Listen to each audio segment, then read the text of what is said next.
여러분 안녕하세요. 오늘은 예슬쌤이 들려주는 재미있는 과학사 시간입니다.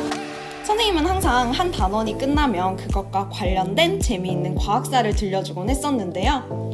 이번에는 6단원 빛과 파동에서도 빛 단원이 다 나간 상태죠?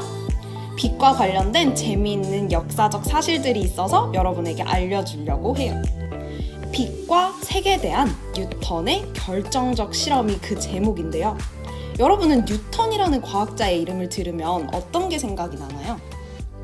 그쵸, 중력, 사과 등등이 생각이 날 텐데 사실 뉴턴의 업적 중에서는요, 이 빛과 색에 대한 중요한 실험을 한 것이 있어요. 오늘 그거에 대해서 얘기를 해볼 거고, 참고 자료는 드로잉 피직스라는 책 160부터 165쪽에 보면 선생님이 오늘 얘기할 이야기가 그대로 적혀 있습니다. 오늘 수업을 들을 때 여러분이 이렇게 해줬으면 좋겠습니다. 일단은 펜과 종이를 가지고 선생님이랑 같이 그림을 그리면서 과학자들의 생각을 따라가 봤으면 좋겠어요. 그림을 그린다는 건 세상을 특별한 방법으로 바라보고 나름대로 해석하는 일이라고 해요. 여러분도 같이 그림을 그리면서 그 실험이 무엇을 의미를 하는지 여러분의 생각을 각자 해봤으면 좋겠습니다. 두 번째는 과학사를 바라볼 때 명심할 점인데요. 이 과학사를 바라볼 때 현대과학의 관점을 가지고 접근하면 안 됩니다. 과거의 과학을 그 자체로 받아들이고 그 시대의 맥락 속에서 의미를 이해해 주세요. 여러분은 벌써 빛에 대한 내용을 다 배운 상태다, 그쵸? 근데 선생님이 오늘 얘기할 것은 고대부터 생각했던 사람들의 빛과 색에 대한 생각이에요. 여러분이 바라보기에는 저거 절대 아닌데? 라고 생각할 수도 있어요. 하지만 그 시대의 맥락 속에서 의미를 이해해보면 그 난제들을 어떻게 해결해 나갔는지 그것에 집중할 수 있을 겁니다. 그러면 빛과 색의 관계를 탐구한 과학자들의 이야기 한번 시작해 보도록 하겠습니다. 여러분은 이 사과가 어떤 색으로 보이나요? 선생님과 생각이 같다면 이 사과는 빨간색으로 보이죠. 사과가 우리 눈에 이렇게 빨갛게 보이는 이유는 무엇인가요? 여러분이 아는 만큼 그림을 그려서 한번 설명해 보세요. 선생님은 이렇게 설명하고 싶어요. 일단은 광원이 있겠죠? 빛이 있고 우리의 눈이 여기에 위치하고 있다면 눈이 좀 무섭나요? 빛이 광원으로부터 사과로 갑니다. 그리고 사과에서는요, 빨간색 빛을 반사시켜서 우리 눈에 이 사과가 빨갛게 보이게 되죠. 자, 그러면 선생님이 이 광원 역할을 했던 것을 한번 빛을 꺼보도록 하겠습니다. 불을 이렇게 껐을 때 사과는 지금도 빨간색일까요? 아니면 이 순간 색은 없어져 버리는 걸까요? 고대의 유명한 철학자죠. 아리스토텔레스는 어둠 속에서도 사과는 여전히 빨갛다고 얘기했습니다. 그 이유로는 이러한 빨간색은 사과가 가지는 원래 속성이기 때문이다 라고 이야기했고요. 어둠 속에서도 여전히 사과가 빨간색이고 이 원래 색깔은 본질적인 색깔이다 라는 개념을 얘기를 했죠. 이와 비교해서 무지개는 좀 다르게 생각을 했어요. 사과는 어둠 속에서 빨간색을 계속 가지고 있지만 무지개를 한번 생각해 볼까요? 무지개는 빛이 없어서 어두울 때는 사라져 버리게 되죠. 이런 것들은 겉보기 색이다 라고 얘기를 했습니다. 즉, 아리스토텔레스는 색깔이란 본질적인 색과 겉보기 색으로 나뉜다고 생각을 했어요. 그리고 이 겉보기 색은요, 빛과 어둠이 섞여서 만들어진다 라고 주장을 하기도 했죠. 이처럼 빛과 색을 조금 다르게 생각한 학자가 아리스토텔레스라면 데카르트는 이를 합쳐서 얘기를 하게 됩니다. 데카르트는 참고로 기계적 철학자였어요. 그래서 이 자연을 굉장히 명료하고 직관적인 방식으로 해석을 했습니다. 자연은 눈에 보이지 않는 아주 작은 입자들로 이루어져 있다고 주장을 했고요. 자연 현상들은 이 입자들이 운동하고 충돌하면서 나타나는 것이야 라고 이야기했어요. 이 밑에 그림을 보면 이 입자들, 직접 데카르트가 고안한 그림이고요. 이 입자들이 막 충돌하게 되면요. 여기 동글동글 보이나요? 소용돌이가 발생한다고 했어요. 그래서 태양이나 지구, 달의 회전 운동 이런 것들도 다 이 우주를 구성하는 입자들이 소용돌이를 만들고 거기에 따라서 지구도 돌고 태양도 돌고 달도 돌고 있다고 얘기를 했습니다. 이 관점에서 빛은 어떻게 이야기를 했냐? 마찬가지로 태양이 있고 지구가 있다면 이 우주를 구성하는 입자들이 있죠. 아주 작은 입자들이에요. 이때 태양 주위에서 빠르게 움직이는 입자들이 쉴 새 없이 서로를 떠밀고 있다고 했어요. 그리고 그 압력이 우주를 구성하는 입자들 사이에서 계속 전달이 되고 지구까지 전달이 되면 이 압력으로 우리는 빛을 보게 되는 거다라고 얘기를 했죠. 이 그림을 보면 데카르트에게 빛이란 입자의 압력과 같은 것이었습니다. 그렇다면 색깔은 어떻게 보이는 것인가? 색깔은 다양한 색깔이 있는데 어떻게 나타나는 것인가에 대한 주장으로는 데카르트가 색은 아리스토텔레스가 얘기한 것처럼 본래 속성이 아니라 이 또한 입자의 움직임으로 결정되는 현상이고 이 입자들이 움직일 때 서로 다른 속도로 회전하기 때문에 다른 색으로 보이는 거다라고 얘기를 했습니다.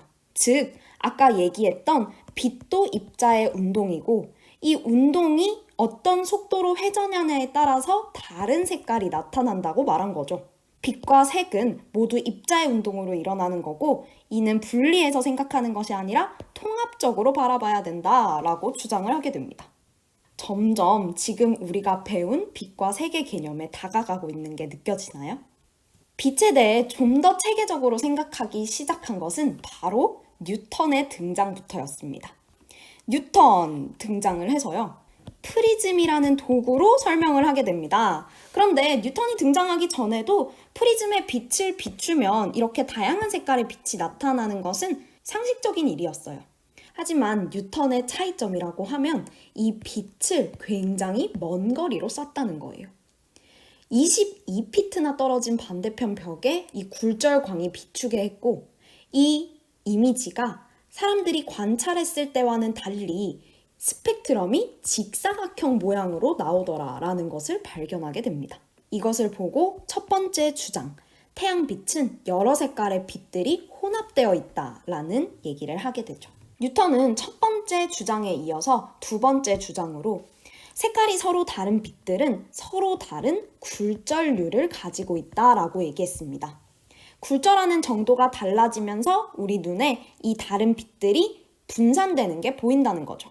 당시의 사람들이 프리즘에 대한 이해가 조금 부족했다고 생각해서 뉴턴은 프리즘에 대한 이해부터 시작하게 됩니다.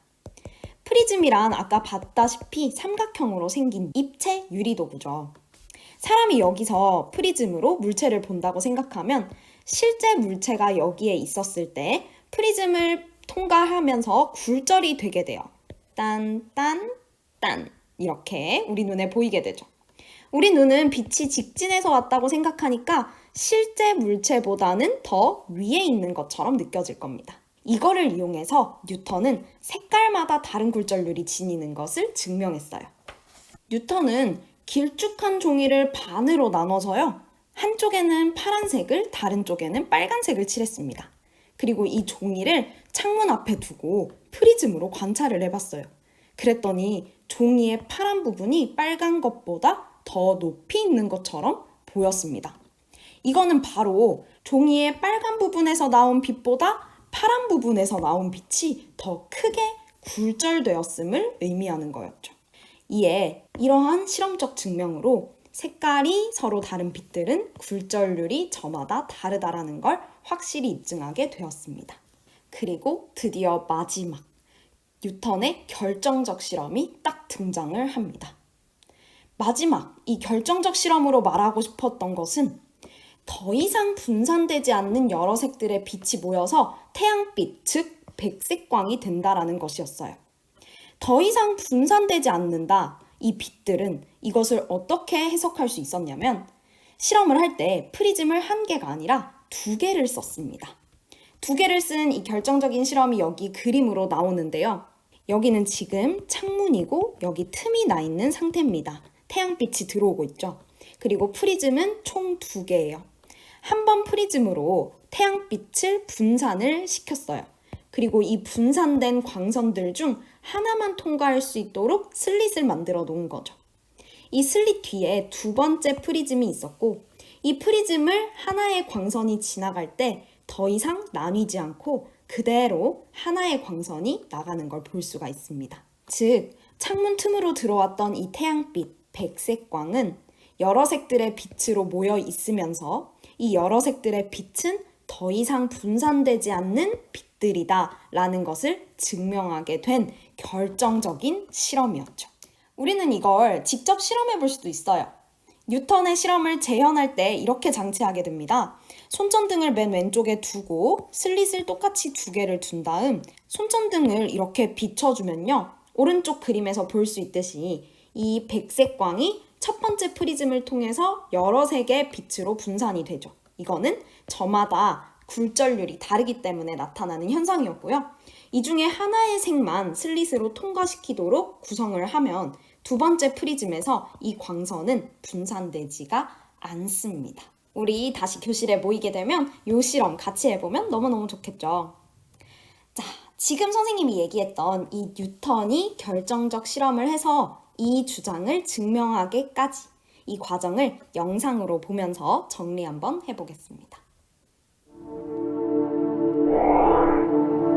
동그란 흰색 빛을 분해하면 여러 가지 원형의 색깔이 나오는데 그게 길쭉한 스펙트럼을 만드는 것이다. 그것이 뉴턴의 생각이었습니다.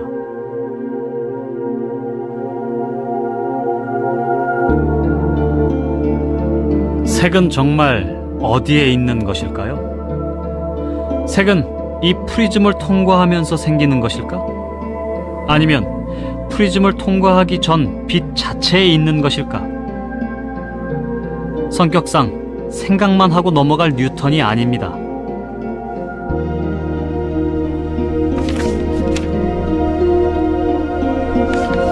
뉴턴의 책, 광학의 실험 방법이 나와 있습니다.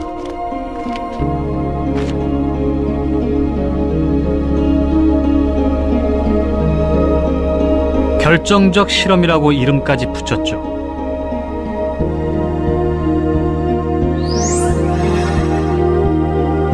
덧문 틈으로 들어온 흰색 빛을 프리즘을 통해 뒤쪽 벽에 쏩니다.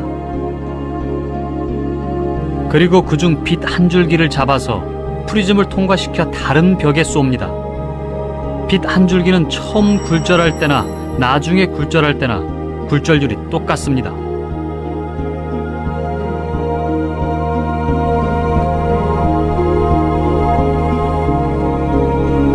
프리즘 때문이라면 두 번 프리즘을 통과한 색은 굴절률이 달라야 합니다.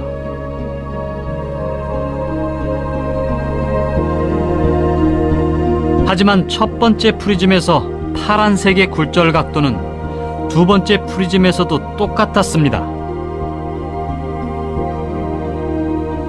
그는 이것의 의미를 확신합니다. 네, 직접 영상을 한번 봤는데 더 이해가 잘 가나요? 오늘 수업은 여기까지고요. 여러분에게 과제를 하나 주고 선생님은 이만 가보도록 하겠습니다. 오늘의 과제는 무엇이냐? 지금 들었던 이 과학사를 바탕으로 스스로 생각해보는 시간을 가지는 것입니다. 문제는 다음과 같아요. 뉴턴이 살았던 시대의 사람들은요, 빛의 색에 대해서 다음과 같이 생각했습니다. 태양빛과 같은 백색광은 아무것도 섞이지 않은 순수한 흰색빛이다 라는 생각을 가지고 있었었고요.